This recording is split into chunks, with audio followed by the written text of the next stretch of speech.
Hello, everyone, and welcome to the Inferix webinar today for leveraging AI for customer analytics. My name is Chris Duncan, and I am the VP of Customer Success for Inferix. So I want to go ahead and get started. So just a little bit about Inferix before we get going. We are a global analytics company, really helping to empower enterprises to build end-to-end scalable and robust AI applications with our low-code unified data management and analytics platform. Our speaker today is Yogesh Palrecha. With over 20 years of experience in data management and analytics, he has led teams across multiple industries within Fortune 500 companies and has a very strong passion for building technology products and solutions. I'm very excited for you all to be able to listen today. And please, at the end of our conversation today, feel free to ask any questions and we will be able to answer them. So sit back and enjoy, and I'll hand it over now to Yogesh.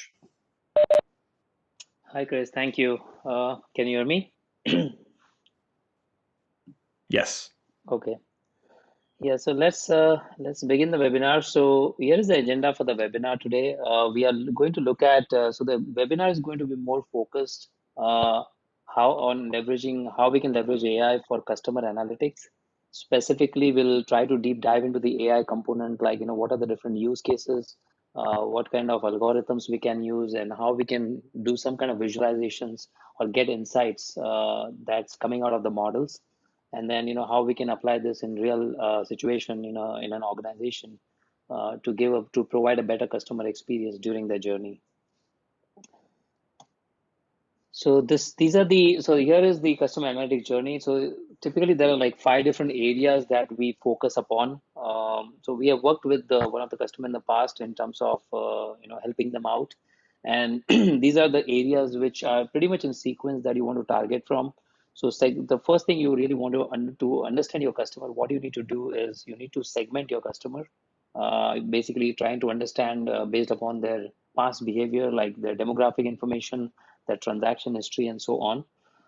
Once you can start segmenting the customer, then you can start targeting them and make very personalized marketing experience for them in terms of shooting offers or running campaigns. That's taking you towards the personalized marketing campaigns. Once that is done, then the customer is in the system for a while. Then obviously you can track the customer's behavior, and then once the customer is already enjoying some of the products that you're selling, then we can think about cross-selling or upselling different other products that are available in the organization. So if this was a bank, and let's say if you were having various products like credit card, debit cards, or maybe mutual funds, then if the customer is already using debit card, and if you want to see what are the products you can recommend, then you can try to start recommending like credit card and mutual funds and maybe insurance policies and so on. Obviously, the concepts are very similar across the industry. I mean, this is not an industry specific concept. The concept of cross-selling and upselling exists in multiple industries. Once you are able to tap into and increase the, let's say, the revenue share on that particular customer, then you would want to make sure that the customer doesn't leave your organization. You want to focus on the retention. You don't want the customer to get churned. And in that situation, we can use some AI techniques which will help you to retain those customers.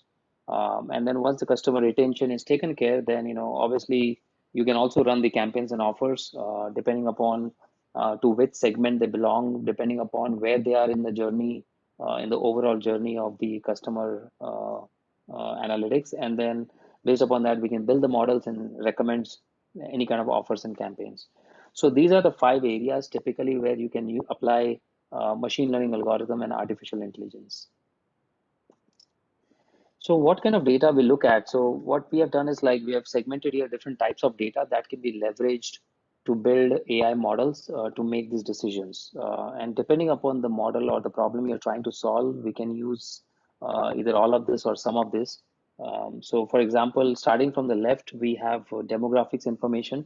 So when a customer gets onboarded, obviously this is the first piece of information you collect from the customer, which is where does he live, his age, his income, his lifestyle, his family, etc. Once that information is known to you, then we have to focus upon the products that we are trying to market here. Obviously, this is some information which is typically available at the organization level. And if the organization has been in business for a while, then we will also have some pricing history and what was the responses on the previous pricing schemes that we have provided to the customer. So if we can bring that timeline data on the pricing side, that will be helpful as well, along with the product information. Then we can look at all the customer transaction information in terms of what the customer has been buying, what are the returns the customer is giving back, any kind of cancellation. And we can also do like a market basket analysis where if a customer is buying, if a particular customer is buying like 2 or 3 different products, then along with that, what are the products the customer is intending to buy. So we can look at as completely spending pattern as a part of transaction analysis. The fourth piece of information is the interaction that happens between the customer and the organization. So here, it could be anything starting from a phone conversation. So it could be audio clips, it could be video chats, if there is any video going on in your organization, or it could be email conversations. It could be even feedback coming from the website, recommend reviews on the products, and so on. There could be a lot of information available on the social media as well. So we can also pull in the external data, which can become another source to to feed into the model to make a better recommendation or better provide a better experience to the customer. This is more on the unstructured side. I would say the interaction data and everything that you see on the left, which is the product, the transaction, and the demographic, is more of a structured data. Then come the marketing information. So here we can, the campaigns and the offers that we have been running in the past, because if it's a new organization and the new set of customers, you're not going to have enough campaign or the offers data from the past and from the history. And this data may not be available to you, but that is why in the life cycle journey, this may come a bit later. But once you have started collecting enough feedback on the campaigns and the offers that have already been executed in the past, then we can use that information as well to recommend which offer we should recommend to similar set of customers. We will deep dive into the 3 aspects that I was talking about, which is customer segmentation, product recommendation, and there is one other use case. But the whole purpose of segmenting the customer is so that you can create more personalized experience for the customer, and within that group of customers. Because once you create a segment of customers, it's going to tell you that which are all the customers which are very similar in nature based upon their transaction behavior or demographic behavior or any kind of interaction behavior. And then once you segment those customers, then you can start attacking in the form of offers and campaigns. Okay. Then we can also look at some macroeconomic information, because the whole spending power or the retail business is driven based upon macroeconomics. So we can pull in different types of parameters from the internet, like interest rates, economic numbers, and even the seasonality is going to play out here depending upon what product you are selling and when you are selling. Okay. So these are the different type of data points that one should look at while building a customer analytics journey, or you can get a customer analytics platform. Because I'm not looking at in isolation. What I'm trying to recommend is once we have all this data in place, then there's so many different type of analytics where you can apply the machine learning algorithm. Uh, there's some use cases. These are some use cases that I've highlighted here, and what methodologies can be used to solve these use cases. These are very specific to AI. I mean, there could be some use cases which could be purely based upon your business knowledge. They could be based upon some the basic reporting that you're performing on your customer data. But this is going one step ahead, where you are trying to use machine learning algorithm, deep learning algorithms, and even to some extent graph algorithms.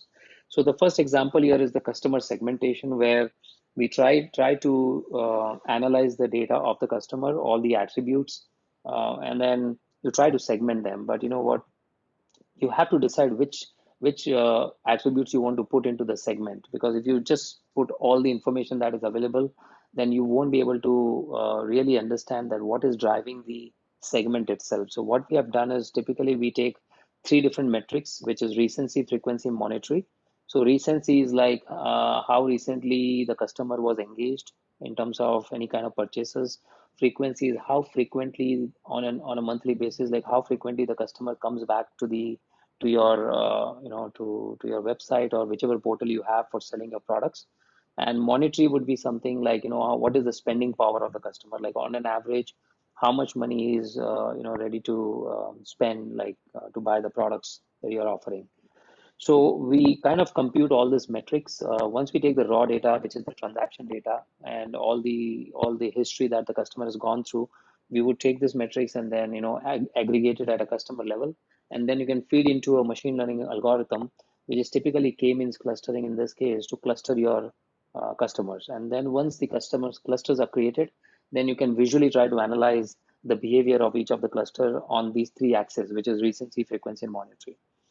As a part of the demo, I'll be showing you the model that we have created for customer segmentation, what attributes went into it, and also will show you the visualization and the results that we can use for analysis and take some actions on it. The next one is the product recommendation. This is so once you understand your customer through the segmentation process, then you need to make a decision what you want to recommend to whom.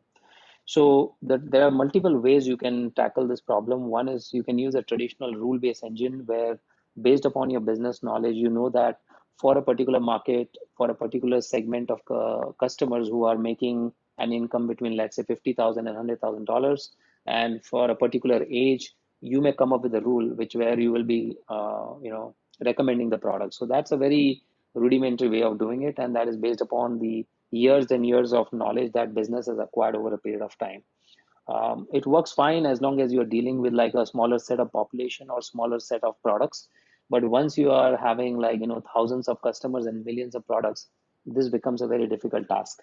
So over there, we can use machine learning and try to gain some more insight and recommendation from the model.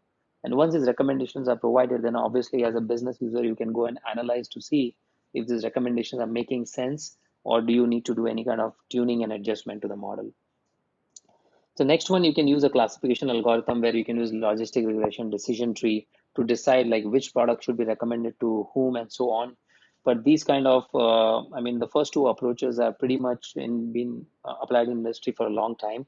I would say that something that is more advanced would be doing a content-based filtering or a collaborative filtering. So what exactly you do in content-based is you look at the features of the product, and based upon that, you make a decision if we should recommend product B to the customer. So let's say the customer has already added product A to the basket, or maybe he has purchased product A in the past, and once he's back on the website or in your domain, you may want to recommend me something. So at that point, we can see that we can look at the features of the product itself and then make a recommendation, because obviously you can relate, right? If you're buying A, and if A and B has a connection in terms of the product, then obviously the product B also can be recommended, and so on. So if somebody is buying a debit card, it becomes easy that we may offer him like something like a credit card at the same time, or maybe some other product, right?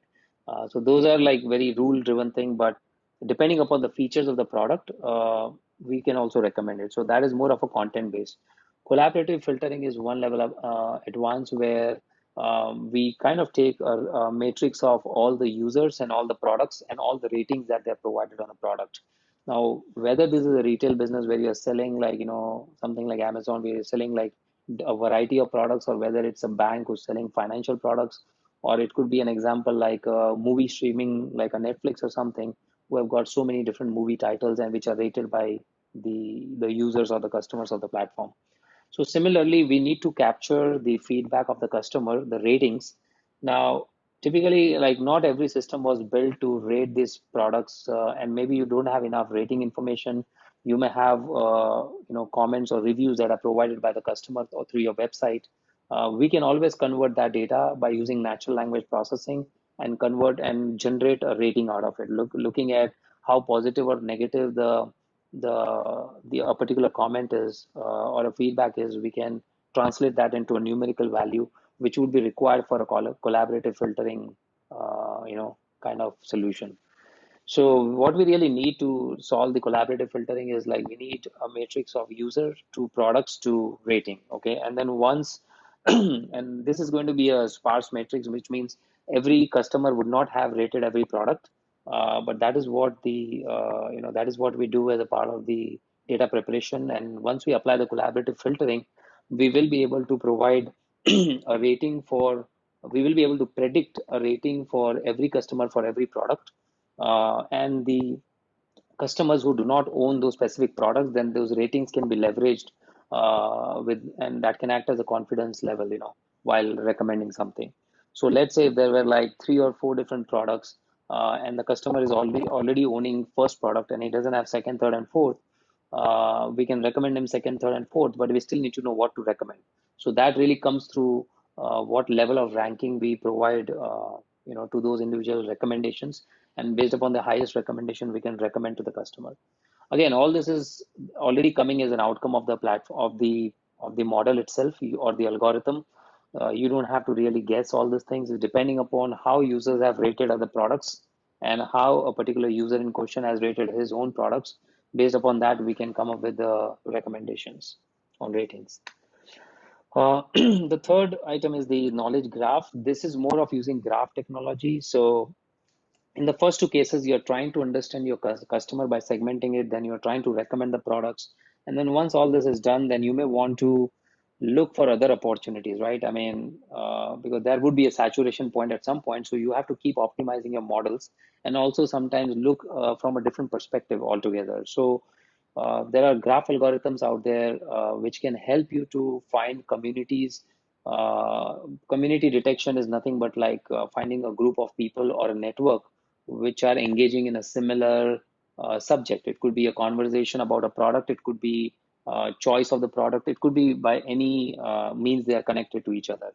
So once you detect those communities, then we can kind of try to find out the influential customers within that community. And now, by knowing who are the influential customers, you can package a better offer to those customers versus the other ones, because you know that the influencers obviously you need to know whether he or she is a positive or a negative influencer. Once you know the customer's profile, based upon that you can recommend, because if there is a negative influencer for your products, then what you really need to do is you need to change the mindset, which would be like, by even contacting the customers or providing or having an email exchange with the customer, or even providing better offers to the customer, so that you are trying to give the experience of your product to the customer and trying to change the mindset where a negative influencer can become a positive influencer.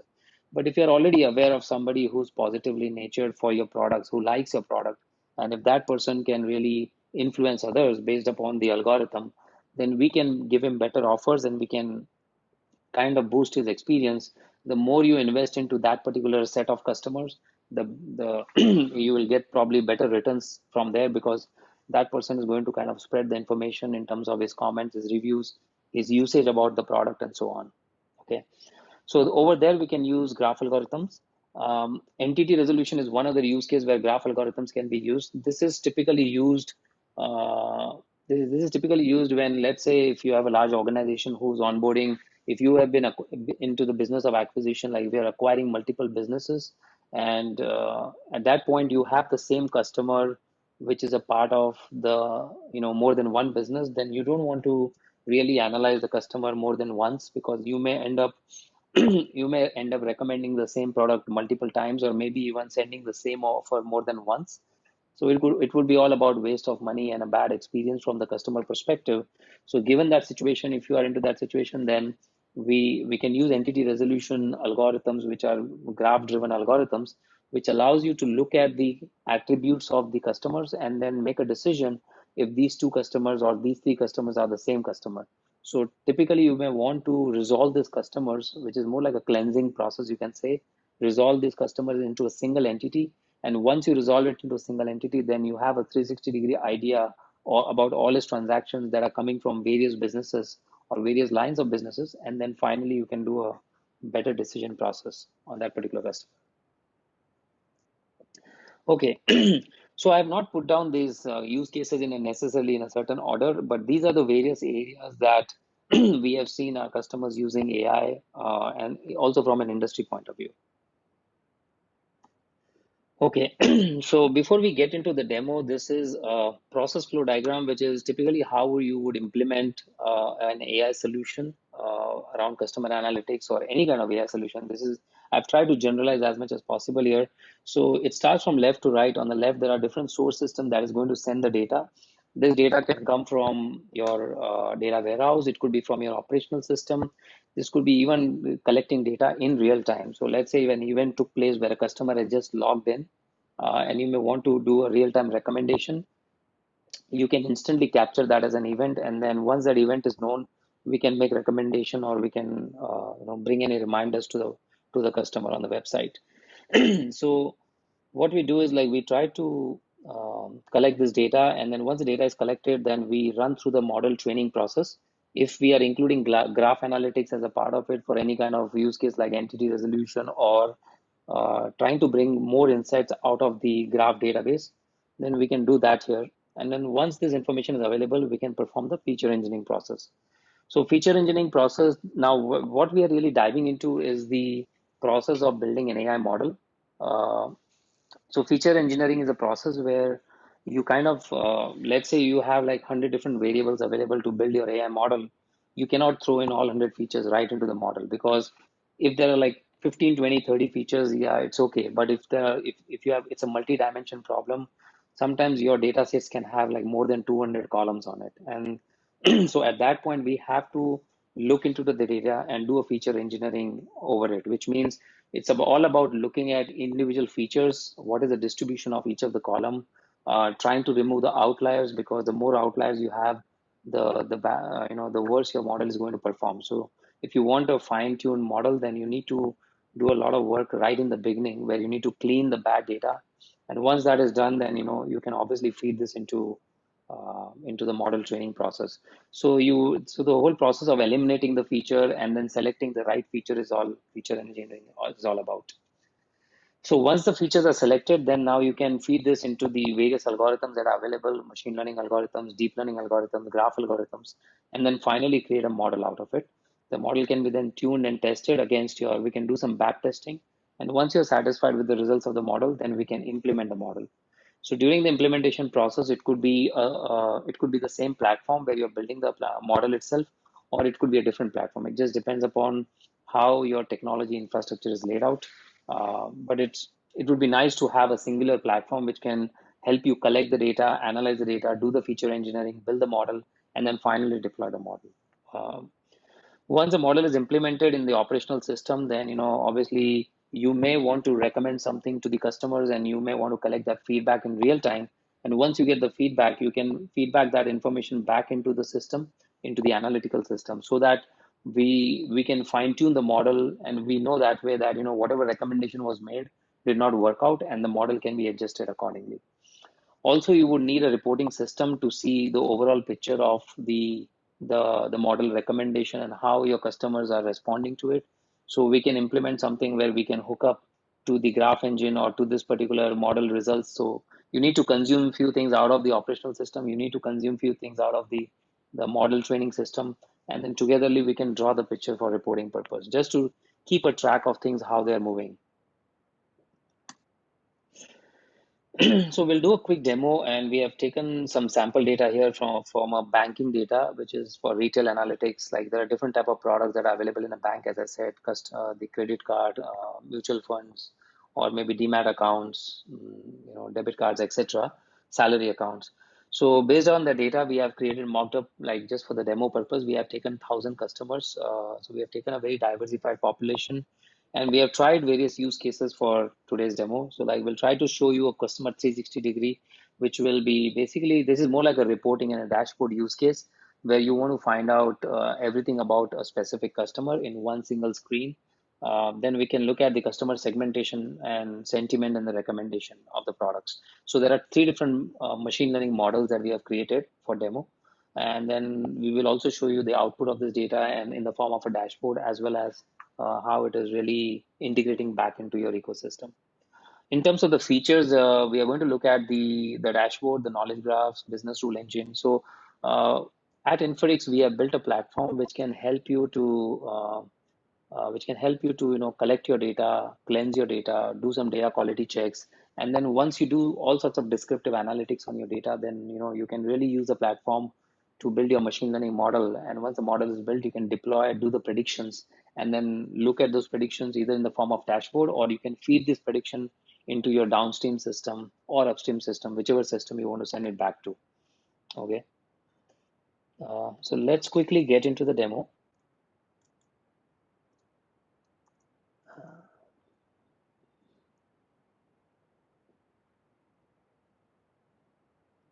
Okay. So this is our platform interface. So this platform is available on the cloud. If you would like to give a try to the platform, we also install the platform within your environment if that's a requirement. It just depends upon the customer needs. But this platform would allow you to build multiple applications. I'll just give a quick introduction on the platform itself. So this platform has many components to it.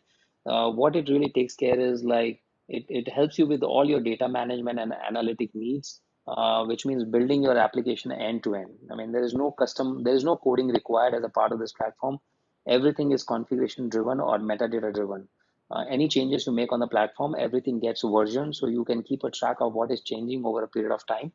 And also you can use the platform for generating alerts by writing your own business rules. When I say writing, it means really configuring your rules. And then if you want to create like some kind of case management dashboard around that customer or a product to investigate further, it allows you to do that as well.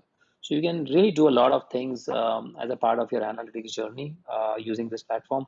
And at the end, you can also build the dashboards and reports to present everything back to the management. So I'm going to choose here one of the application called Customer Analytics.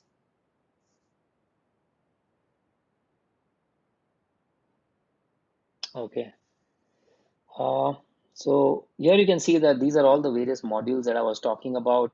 We have a data visualization module. We have data management module. When I say data management, it's really about collecting data from various sources, which is data ingestion. And then if you want to profile the data to see what does the data look like, and then before you can even start consuming the data, I mean, if you're running an AI project and if you are collecting data for consumption, the first thing you really need to make sure you need to check the quality of the data, because if your data is not good, your results are not going to be good.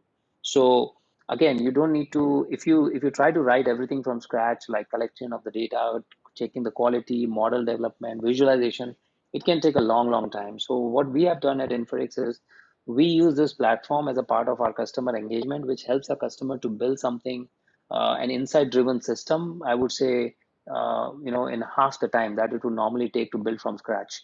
So if you're taking like 6 months to build something, trust me, this will take you only like 2 to 3 months. Okay. And we can really work on both structured and unstructured data using the platform, both in batch and real time. There are different modes of consumption and different type of things you can build as a part of the platform. So what I'll do is like, right when you get into the platform, I'm going to look for my customer data. So you can put a search here if you want to see everything, all your customer tables, which has got phone number on it. So I can look at that. These are all the tables that were already registered in the platform. So you don't need to really bring your data to the platform. Your data can still be in your database or your file system, in your CSV files, whatever system you have. We can connect to that and help you analyze that information. Okay. So I'm looking at the customer profile data here. I'm taking a quick glance on the data, that where exactly it exists. It exists in a database, which is MySQL. And what are the different columns available as a part of this data set? So before we can deep dive into AI, I thought, it would be nice to see exact data, what it looks like, what kind of fields we are using. So this is all about demographics information, education information, family information, the relationship information with the bank, what kind of balances are there. And we have also calculated the metrics that I was talking about, the recency, frequency, monetary metrics, and different type of products that he has been interacting with, like the customer has been interacting with.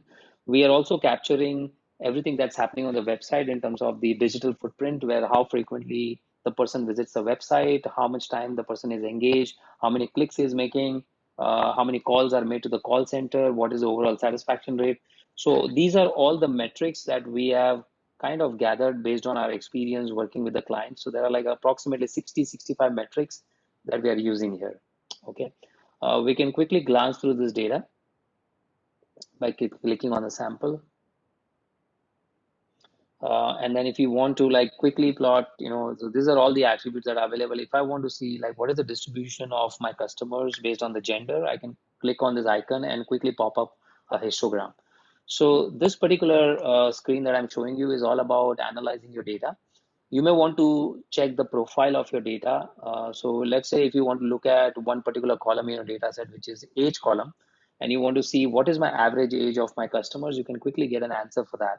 So once you load the data into the platform, or like once you connect this platform to the data, then it will be, you can analyze, you can quickly run a profile on the data, and then you can just visualize all that results here. Okay.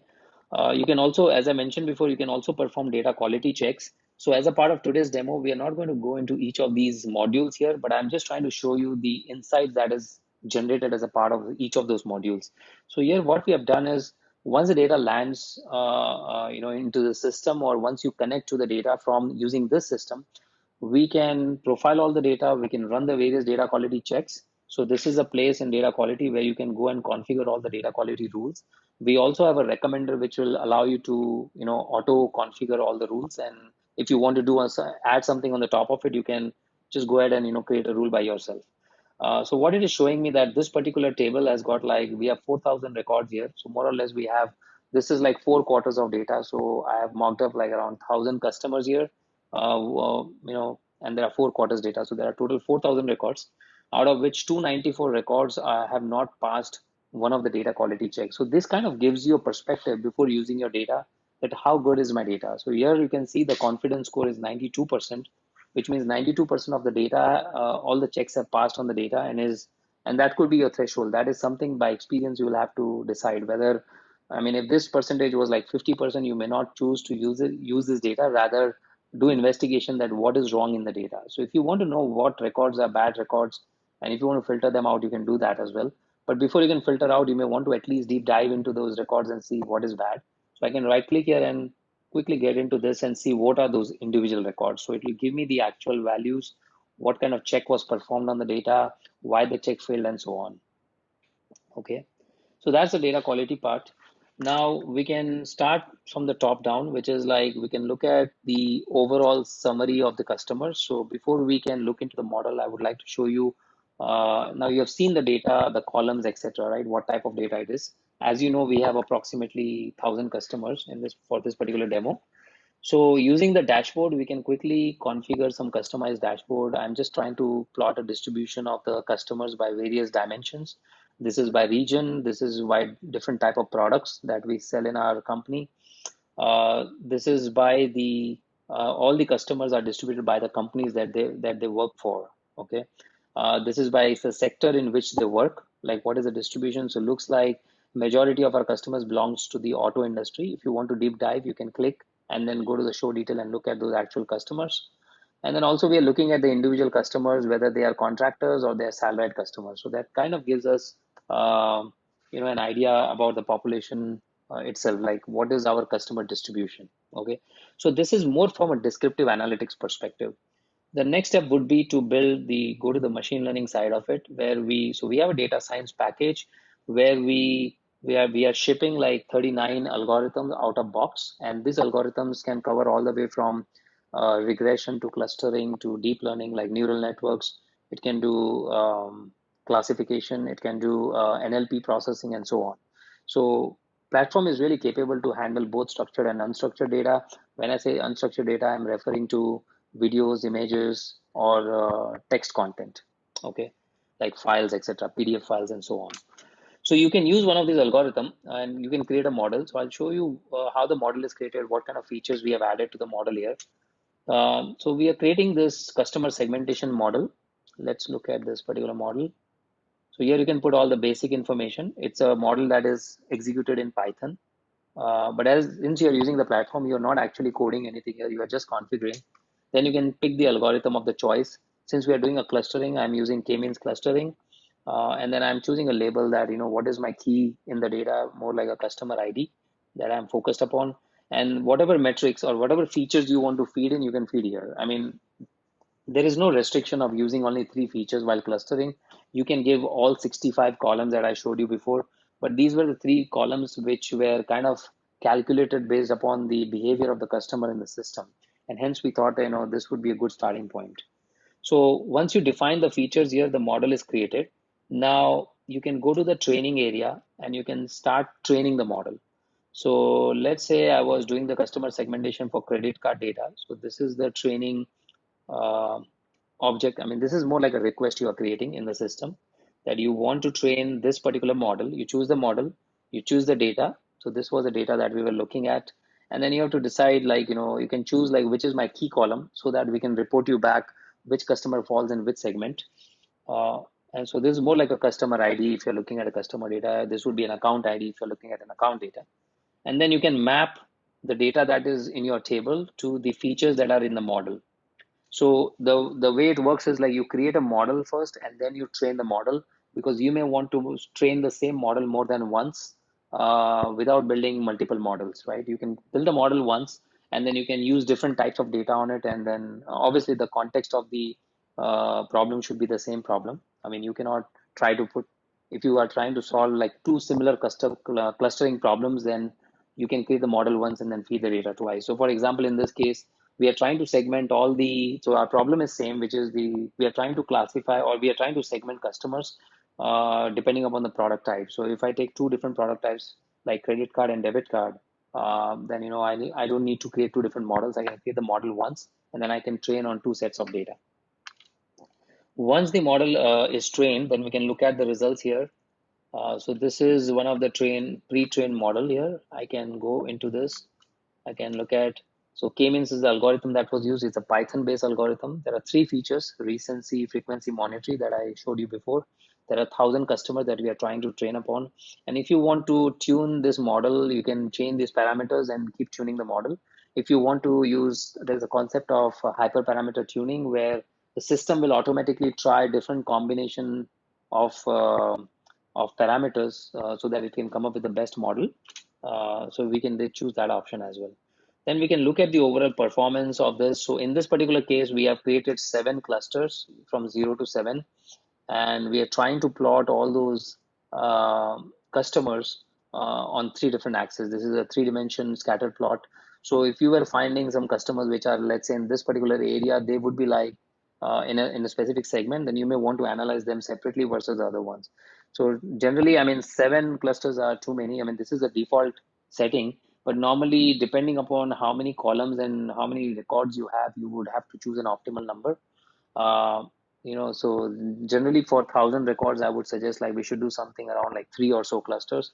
So because otherwise you will have very sparse data in each cluster and it will not give you enough insight. So if you see here, like, these are all the 7 clusters that were created, and each of all the customers have been bucketed into in these different segments. Majority of the customers are falling under this, like out of 1,466 are falling into this particular cluster because they are all having similar characteristics. But then you may want to analyze what is into these specific clusters, and then once you know which records are there or which customers are there, you can then create offers and campaigns accordingly for that particular group of customers. Okay, so that's the model creation process. And there were 2 other models.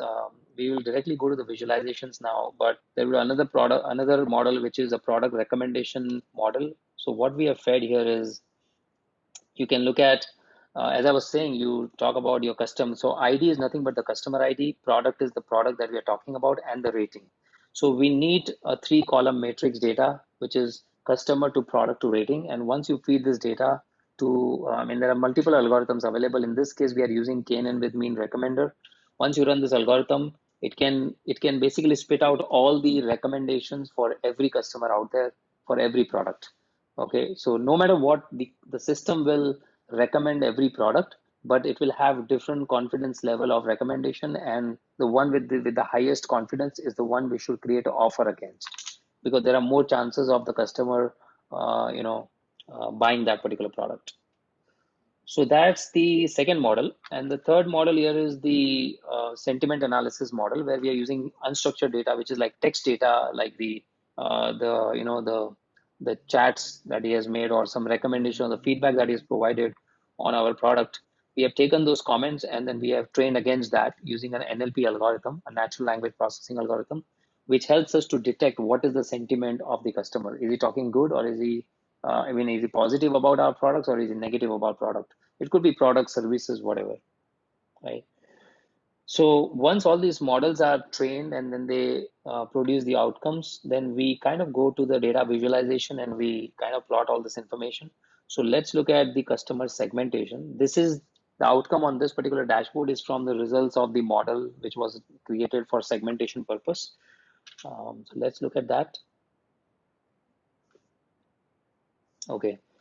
So there are different visualizations we have plot here. The first is the segment magnitude, that tells you like which segment has how many customers. So totally there were like 1,000 customers, and we have distributed those 1,000 customers, as per the algorithm. This is not a manual distribution. This is really the outcome of the algorithm itself.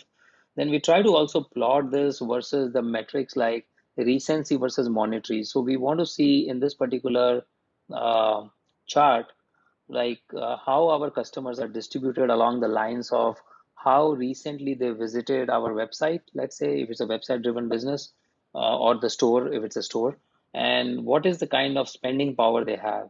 So as you can see here is like we have, I mean, if you see, now this is mocked up data, but in real life, what you would really expect is like you might see a pattern where the spending power of the customers is really good, which is like about, let's say, 500 in this case, and they may be the customers who are very recently visiting customers. But since this is a normally distributed data, because this data was all generated data, you see that there is no specific pattern. I mean, you see the customers who are spending, more than $500 in this case, they are kind of spread it across all over the place, which means um, they are not in a specific area where we can say that, okay, the customers who are visiting more frequently, those are the ones who are actually spending more money. So the correlation can be other way around also.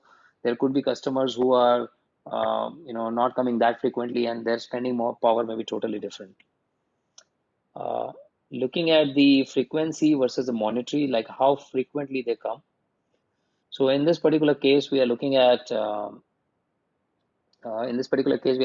the customers who have what is the monetary power based upon what is the frequency of their visits.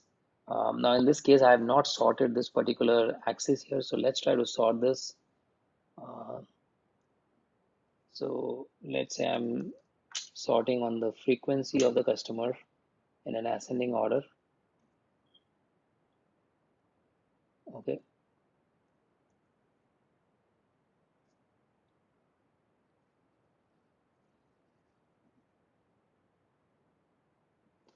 So while this is coming up, I'll open another dashboard to save some time there. Okay. So now, okay, so probably the sorting has some issue here. Okay, so let's look at the next plot maybe. Um, okay, so this is another plot, which is a three-dimensional plot. Earlier, what we were looking at was a two-dimension plot to see the behavior of the customer from a different axis perspective. Here, what we have done is like you can pretty much call this like a four-dimension, because we have taken like three on the axis, on each of the axis, x-axis, y-axis, z-axis. This is like plotting them against how recently they visited our store or website, how frequently they come to our portal, and how much they spend on it. So if I wanted to analyze, so like we can kind of zoom this a little bit, and we can try to see how this data is distributed. Now these are different segments. Now each of these segment right now they are kind of just these are like just segment numbers. We don't know which segment represents what. So that is the analysis that has to be done manually. So I can unselect some of the segments here. If there were only three segments, it would be much better rather than seven or eight. So I can pick. So if I look at this one segment, I mean, there's very less data. Let me take something else. Maybe not this, the one. Yeah, so this segment has a lot of data, this particular. So majority of the customer are falling in the segment one. I think that was very evident from the segment magnitude graph. So here you can see like how your data is distributed. You can do some analysis. So let's say in this case, the data is quite distributed. Let me pick something where you have less distribution. Yeah, so what you would really expect in this case is like, I mean, if you are running this on your real data, you would get a much better pattern out there. But you would try to analyze and see that this particular segment of customers, maybe they are the customers who are visited in the last 60 days, and their monetary value is less, and they come at a moderate frequency. What you would really want, obviously, the ideal condition for all your customers would be to be in this particular quadrant, which is they should have a high monetary value. They should come as frequently as possible, or at least with a moderate frequency, and they should be very recent customers. I mean, you don't want customers who have spent like $1,000 a year ago and then never showed up again. So you want them to be more recent. So depending upon what you want to achieve, if your business goal is to achieve customers who are transacting more frequently and with a higher spending power, then you want all these dots to come in this direction. Okay, so since we have segmented these customers into different buckets, we may treat them differently with different type of offers and packages, or whatever experience we want to provide them. And the goal would be to bring all of these dots into one direction. It could also be like a business strategy where you want to have two different segments at the end, but the goal is to that once you like kind of create multiple segments, then you want to collate them into 2 or 3 defined segments by the business. Okay, let's look at the other. Okay, this particular one, the customer 360 degree. This is one of the chart. I'll quickly wrap up so that we can take few questions, and we're kind of running out of time. So this is one of the detailed chart at a customer level. So what I showed before was more of a segmentation output. We saw the summary of the customer dashboard. This dashboard shows me everything about the customer, like in terms of the demographic information, what is the relationship with the organization, what products he or she is already having it, and what are the recommendations we are making. Okay.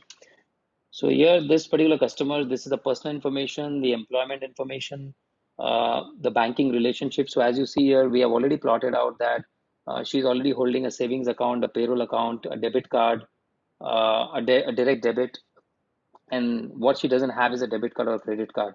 So now our idea would be to run the model based upon all the activity of this particular customer and then see what we want to recommend. So this is a recommendation box where we kind of, if I sort this in a descending order, we see that we are recommending at a 4.7 rating for the credit card. So this particular scoring scale is from falling between 1 to 5, 5 being the highest score, which means we the model thinks that we should really recommend credit card to this customer because this person doesn't own the credit card in the first place.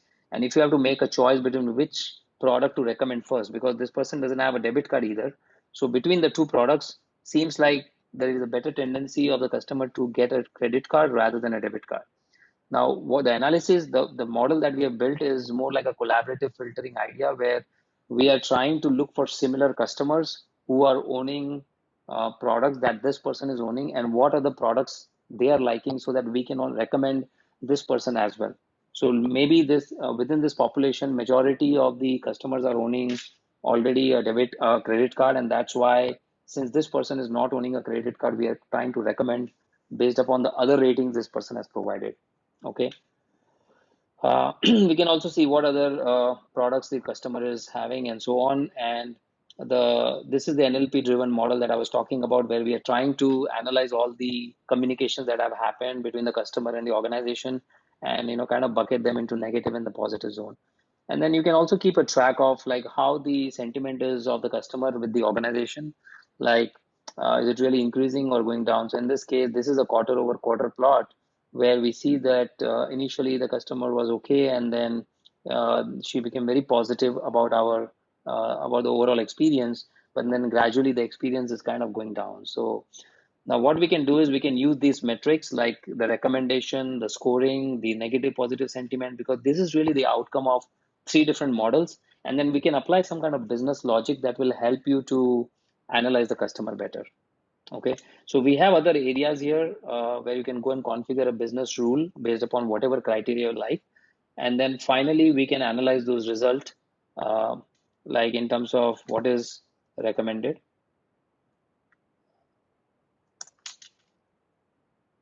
Okay, so I think, Chris, I mean, I think we have only 9 minutes left. Why don't we open up if there are any questions? And if there's nothing, then maybe I can just continue, in that case.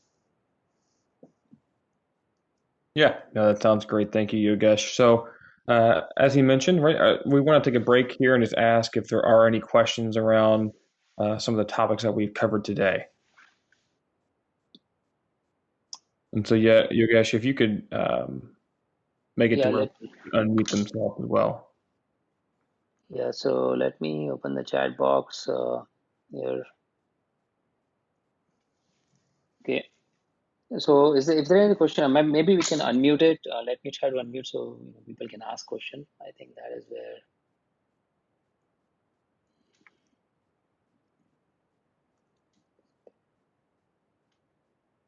Okay.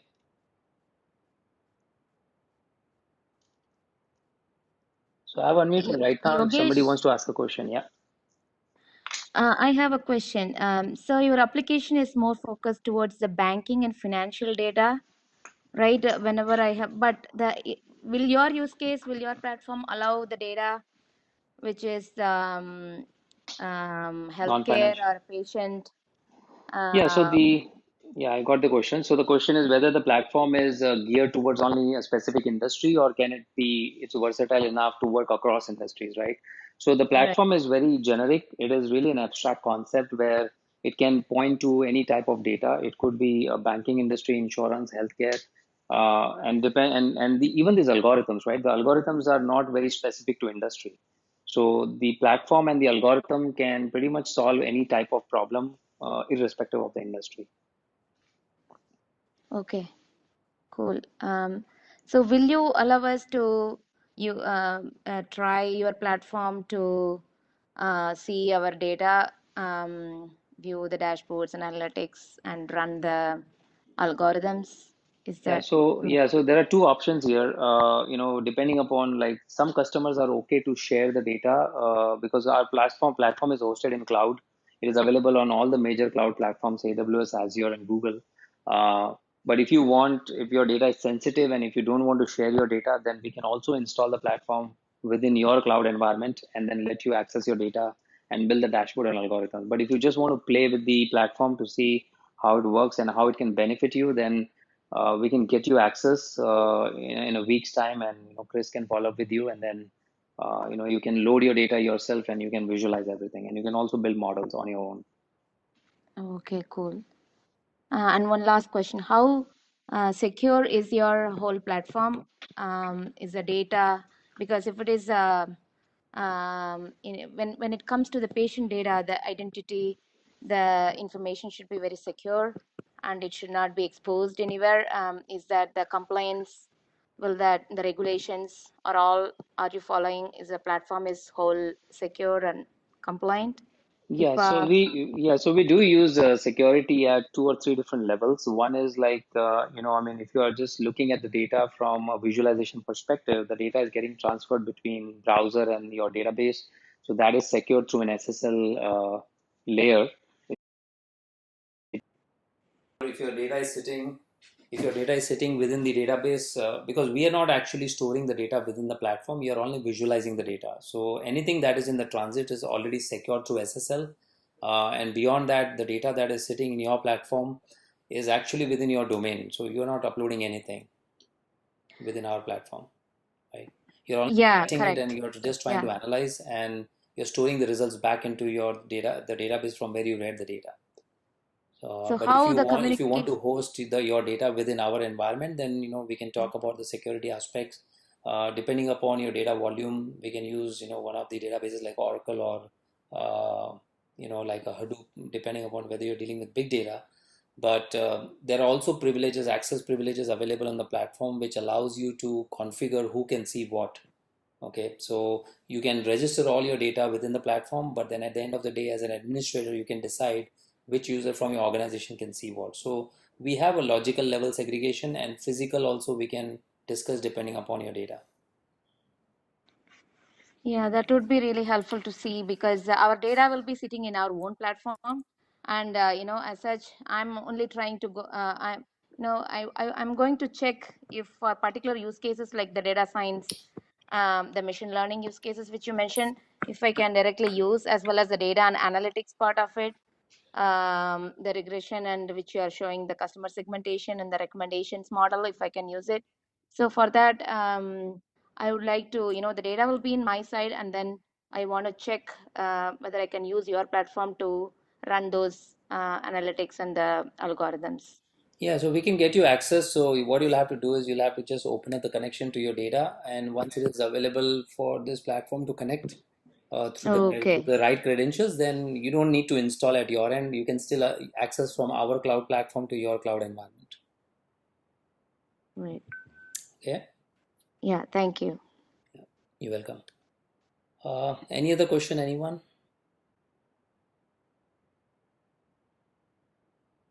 Okay, that's good then. Back to you, Chris. All right, perfect. So thank you everybody for joining today. If there are any follow-up questions, feel free to please follow up with us, and we'll be happy to assist you in your understanding of Inforex and how we can help you with your data. So again, my name is Chris Duncan. I'm the VP of Customer Success, and I thank you again for joining us today.